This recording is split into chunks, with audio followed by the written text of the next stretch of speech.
आकाशवाणी नागपूर, धैर्यशील मेश्राम आपल्याला ठळक बातम्या देत आहे.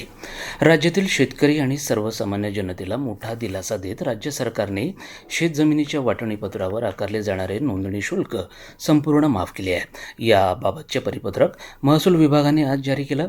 यामुळे आता वडिलोपार्जित जमिनीचे वाटपही सुकर झाले असून याचा राज्यातील सर्व शेतकऱ्यांना फायदा होणार आहे, अशी माहिती महसूल मंत्री चंद्रशेखर बावनकुळे यांनी दिली. विदर्भात वाढत असलेल्या तापमानाची तीव्रता आणि भारतीय हवामान विभागाने वर्तवलेला उष्ण लाटेचा इशारा लक्षात घेता अमरावतीचे जिल्हाधिकारी आशिष येरेकर यांनी जिल्ह्यातील सर्व शाळांच्या वेळेत कपात करण्याचे आदेश जारी केले आहे. नव्या वेळापत्रकानुसार जिल्ह्यातील सर्व प्राथमिक, माध्यमिक शाळा, अंगणवाडी आणि नर्सरी आता केवळ सकाळी 7 ते 10 या वेळेतच भरतील. हा आदेश 21 एप्रिल ते 30 एप्रिलपर्यंत लागू राहील.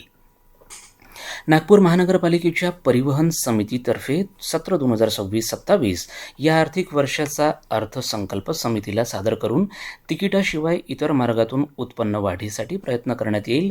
तसेच प्रवाशांना पर्यावरणपूरक बससेवा उपलब्ध करून देण्याचा संकल्प असल्याचं प्रतिपादन मनपा परिवहन समितीच्या सभापती मंगला खेकरे यांनी केलं आहे.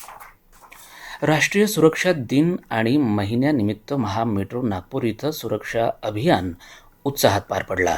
गेल्या वर्षभरात महसूल तसेच गैरमहसूल वेळेत कोणतीही मोठी दुर्घटना न घडता उत्कृष्ट सुरक्षा नोंद राखण्यात महामेट्रोला यश आले. तसेच संभाव्य किरकोळ घटनाही कर्मचाऱ्यांच्या सतर्क, दक्ष आणि जबाबदार कार्यपद्धतीमुळे टाळता आल्या. या सुरक्षा अभियानांतर्गत विविध उपक्रमांचं आयोजन करण्यात आलं होतं. हवामान.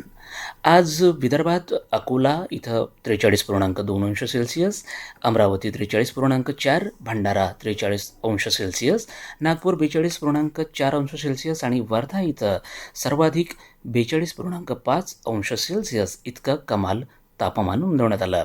वर्धा जिल्ह्याला पुढचे 3 दिवस उष्णतेच्या लाटेचा येलो अलर्ट देण्यात आला आहे.